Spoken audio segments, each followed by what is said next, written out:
kudu makeup kasih ngetoke cidori. Aku ora bakal wedi, aku turu kalimat lali salam Bali.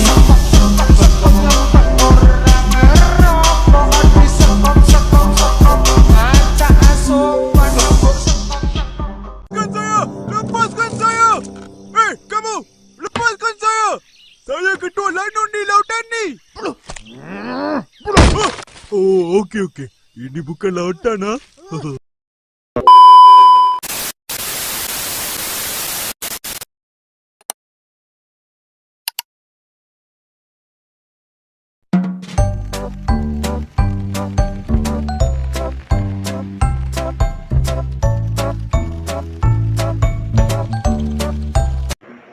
Assalamualaikum warahmatullahi wabarakatuh.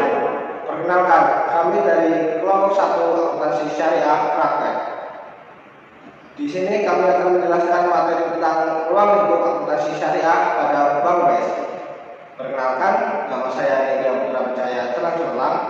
Nama saya Ardian Syafiki Galian Putra. Nama saya Siti Fatimah Zahra. Nama saya Niken Fauliana. Nama saya Putri Amelia. Langsung saja kita akan melanjutkan materi dari pengertian akuntansi syariah yang akan dibawakan oleh Ardi. Ruang lingkup akuntansi syariah pada Bank BSI. Yang pertama, kita akan membahas tentang pengertian akuntansi syariah. Apa sih akuntansi syariah? Kita akan harus mengenal dulu dari awalnya ini. Akuntansi syariah penting dalam bisnis karena semua keputusan bisnis didasarkan pada informasi yang diperoleh dari akuntansi. Informasi ini memegang peranan penting mulai dari penemuan masalah hingga pemantauan keputusan. Secara etimologis, kata akuntansi berasal dari bahasa Inggris yaitu accounting, dan dalam bahasa Arab disebut muhasabah, yaitu berarti menghitung, memperhitungkan, dan mencatat secara akurat. Kata hisab dalam Al-Quran juga memiliki makna yang serupa. Dilanjutkan oleh saudara Niken.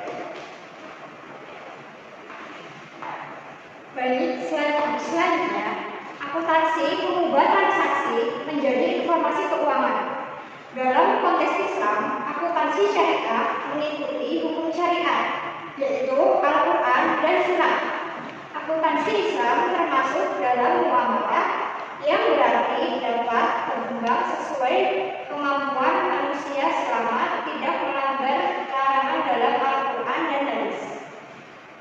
Prinsip akuntansi dan Islam didasarkan pada nilai etika, moral, kebenaran, keadilan, kepercayaan, dan tanggung jawab yang diajarkan oleh Al-Quran dan hadis.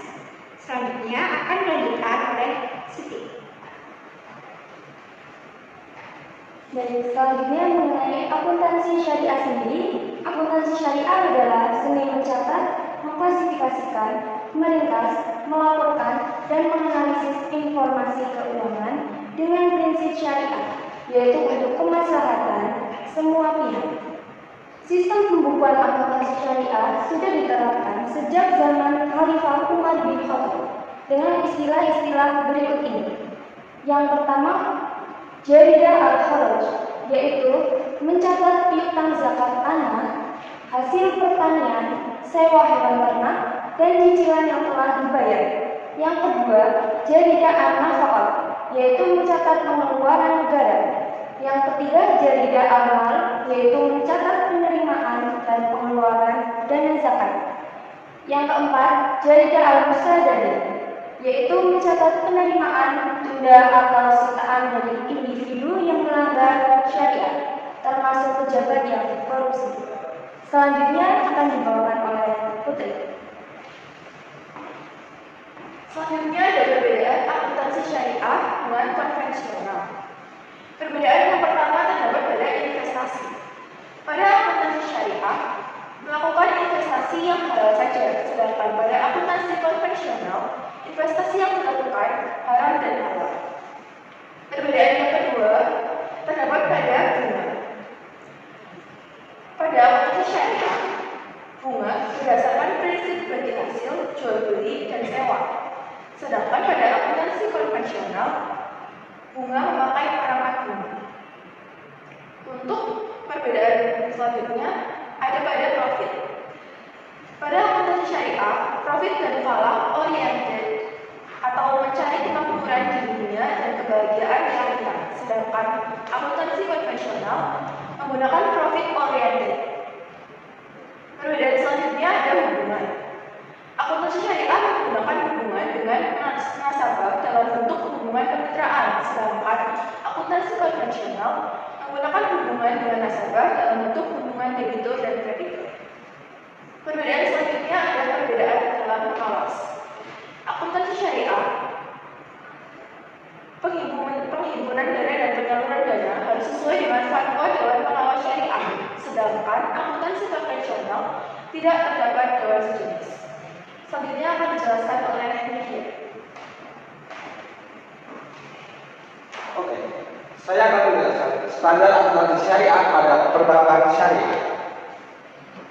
Yang digunakan yaitu PSAK 59 tentang akuntansi perbankan syariah hanya digunakan untuk bank umum syariah atau disingkat US, unit usaha syariah yang disingkat UUS, dan bank perkreditan rakyat syariah atau BPRS seperti yang tertuang dalam Ruang Lingkup Akuntansi Perbankan Syariah. Selanjutnya, Saudara Adi. Oke, selanjutnya kita akan membahas tentang persamaan dasar akuntansi syariah, yang dimana yang dulu itu pertama persamaan dasar akuntansi yaitu aktiva sama dengan pasiva, kemudian diubah menjadi harta, modal, kas sama dengan modal ditambah kewajiban, kemudian diubah lagi menjadi aset sama dengan ekuitas ditambah liabilitas. Sebenarnya itu sama ya, cuma beda bahasa. Kemudian kita akan membahas tentang persamaan dasar akuntansi syariah akuntansi oleh bank konvensional, yaitu aset sama dengan ekuitas ditambah dalam kurung liabilitas ditambah dana pihak ketiga, yang artinya persamaan dasar akuntansi ini melibatkan dana nasabah. Kemudian kita akan membahas tentang persamaan dasar akuntansi syariah oleh bank syariah, yaitu aset sama dengan ekuitas ditambah liabilitas ditambah dana sirkat temporer. Ini berlaku untuk bank perbankan syariah. Kemudian pembahasan selanjutnya akan dibahas oleh Saudara Nika.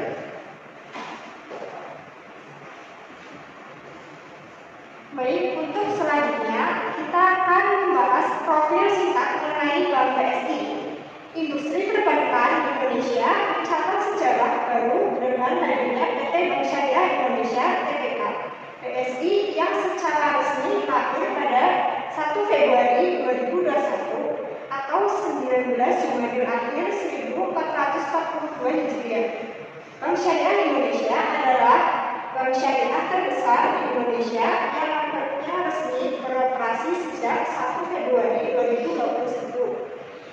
BSI merupakan hasil merger dari 3 bank syariah milik negara, yaitu Bank Syariah Mandiri, Bank BRI Syariah, dan BRI Syariah. Penggabungan ini dilakukan untuk memperkuat sektor perbankan syariah di Indonesia dan mendukung visi Indonesia sebagai pusat ekonomi syariah di dunia. Komposisi pemegang saham BSI adalah PT Bank Mandiri Persero TBK 50,83%, PT Bank Negara Indonesia Persero TBK 24,85%, PT Bank Indonesia Persero TBK 17,25%. Sisanya adalah pemegang saham yang masing-masing di bawah 5%. Untuk penjelasan selanjutnya akan dibawakan oleh Siti. Baik, untuk selanjutnya mengenai beberapa nama atau salah satunya nama perusahaan yaitu PT Bank Syariah Indonesia (TBK) terbuka, yaitu Bank BSI. Tanggal berdirinya pada tanggal 1 Februari 2021. Jenis banknya dari awal itu bank syariah. Selanjutnya mengenai kantor pusatnya sendiri berada di Jakarta, Indonesia. Nama direktur utama yaitu Heri Gunardi per September 2024. Kepemilikan saham yaitu mayoritas dimiliki oleh pemerintah Indonesia melalui PT Bank Mandiri atau Persero Tbk, PT Bank Negara Indonesia Persero Tbk, dan PT Bank Rakyat Indonesia Persero Tbk. Dan yang terakhir produknya dan layanannya, tabungan syariah, deposito syariah, pembiayaan syariah atau KPR, KKB, pembiayaan mikro, gadai emas, produk investasi syariah, serta layanan perbankan digital seperti BSI Mobile. Untuk selanjutnya akan dijelaskan oleh Putri.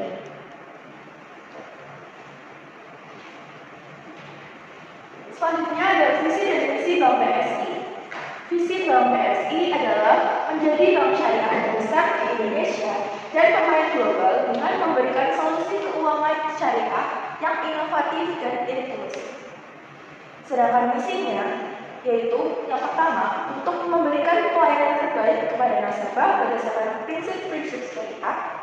Yang kedua, untuk mengembangkan produk dan layanan yang inovatif dan kompetitif. Serta yang ketiga, untuk meningkatkan literasi dan inklusi keuangan syariah di masyarakat. Selanjutnya akan dibacakan oleh Nedi. Oke, jadi di sini ada prinsip akuntansi syariah di Bank BSI.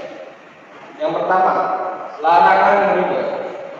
Transaksi yang melibatkan riba dilarang dalam prinsip syariah.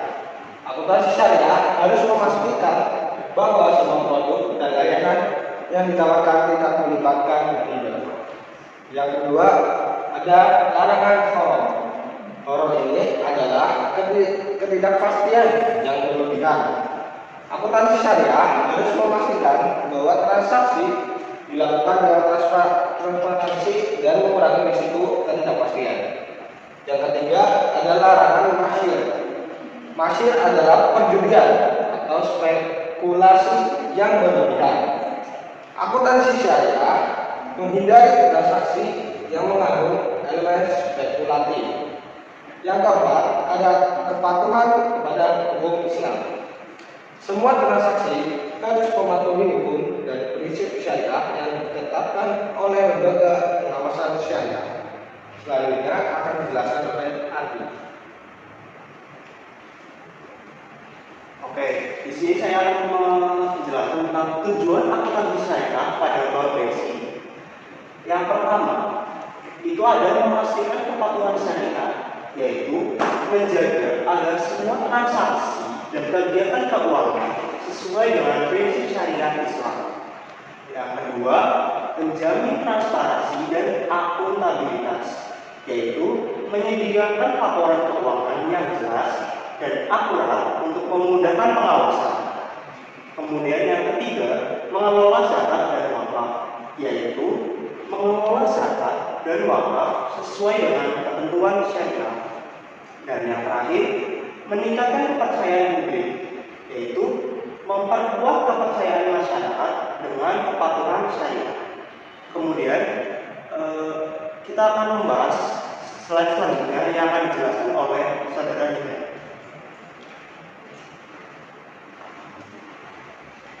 Selanjutnya kita akan membahas akuntansi syariah pada Bank Syariah Indonesia (BSI). Yang pertama, kepatuhan syariah, yaitu memastikan semua transaksi sesuai dengan hukum Islam, menghindari riba, qardor, dan masyir. Yang kedua, keadilan, yaitu melakukan transaksi secara adil dan sasar. Kemudian yang ketiga, transparansi, yaitu menyajikan informasi keuangan secara jelas dan terbuka. Kemudian yang keempat, terdapat akuntabilitas, yang berarti bertanggung jawab atas keakuratan dan kepatuhan laporan keuangan. Dan yang terakhir, integritas, yang berarti menjaga kejujuran dan etika dalam setiap transaksi dan laporan. Untuk penjelasan selanjutnya akan dijelaskan oleh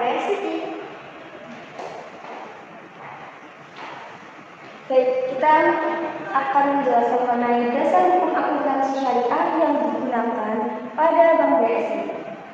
Yang pertama yaitu Al-Quran dan Hadis. Dalam kitab suci Islam yang menjadi sumber utama hukum dan prinsip syariah. Sedangkan hadis adalah koleksi ucapan dan tindakan Nabi Muhammad SAW yang menjadi pedoman dalam penerapan prinsip syariah. Dan yang kedua, Fatwa Dewan Pengawas Syariah atau DPS, yaitu keputusan dan pedoman yang dikeluarkan oleh Dewan Pengawas Syariah yang mengatur implementasi prinsip-prinsip syariah dalam operasional bank. Yang ketiga, peraturan otoritas jasa keuangan atau OJK, yaitu regulasi yang ditetapkan oleh OJK yang mengatur lembaga keuangan syariah di Indonesia, termasuk akuntansi dan pelaporan keuangan syariah. Dan yang keempat adalah standar akuntansi keuangan syariah atau SAK syariah, yaitu standar yang diterbitkan oleh Ikatan Akuntansi Indonesia atau IAI yang mengatur prinsip-prinsip akuntansi syariah dan pelaporan keuangan untuk bank syariah. Yang terakhir ada peraturan Bank Indonesia, yaitu regulasi yang dikeluarkan oleh Bank Indonesia yang mengatur operasional dan akuntansi bank syariah di Indonesia. Untuk selanjutnya pengertian dari Putri. Ya, selanjutnya di sini saya akan menjelaskan kaca Bank BSI. Jadi, laporan khusus keuangan atau Statement of Financial Position dari PT Bank Syariah Indonesia (TBK) disajikan pada tanggal 31 Desember 2022 yang disajikan dalam jutaan rupiah kecuali dinyatakan lain. Yang pertama adalah liabilitas adalah syirkah, temporer, inabilitas atau liabilities, temporary share funds, and equity. Selanjutnya ada dana syirkah temporer, yaitu ada 3 produk, ada kita mudharabah, tabungan mudharabah, dan deposito mudharabah. Untuk kita mudharabah atau temporary atau mudharabah emas deposit dari pihak ketiga pada tahun 2022 ada 9.012.699 rupiah. Kemudian pada tahun 2021 ada 9.125.027. Untuk pihak relasi ada 13.742.269 pada tahun 2022, sedangkan pada tahun 2021 ada 4.192.600. Untuk tabungan mudharabah atau mudharabah savings deposit untuk pihak ketiga atau third parties ada 72.811.278 untuk tahun 2022, sedangkan untuk tahun 2021 ada 64.810.191. Kemudian untuk pihak relasi atau related parties ada pada tahun 2022 ada 86.074, sedangkan pada tahun 2021 ada 295.300. Kemudian ada deposito mudharabah atau mudharabah time deposits dari pihak ketiga atau third parties ada 82.623.832 untuk 2022, dan untuk 2021 ada 91.699.966. Untuk pihak relasi atau related parties untuk tahun 2022 ada 18.136.510, dan untuk tahun 2021 ada 6.892.587. Untuk jumlah keseluruhan jumlah giro tabungan dan deposito mudharabah atau total mudharabah demands deposit, savings, and time deposits ada untuk tahun 2022 ada 196.412.662, dan untuk tahun 2021 ada 177.671. Untuk suku mudorobah subordinasi atau subordinated suku mudorobah untuk tahun 2022 ada 1.375.000 dan untuk tahun 2021 ada 1.375.000. Untuk pembiayaan perjalanan mudorobah pada tahun 2022 ada 778.375 dan untuk tahun 2021 0. Jadi jumlah nasional temporer pada tahun 2022 tercatat 196.566.037, sedangkan untuk tahun 2021 178.388.671. Ya, mungkin sekian materi dari ruang lingkup akuntansi syariah dari Bank BSI. Mungkin ada salah kata atau salah perilaku, kami mohon maaf.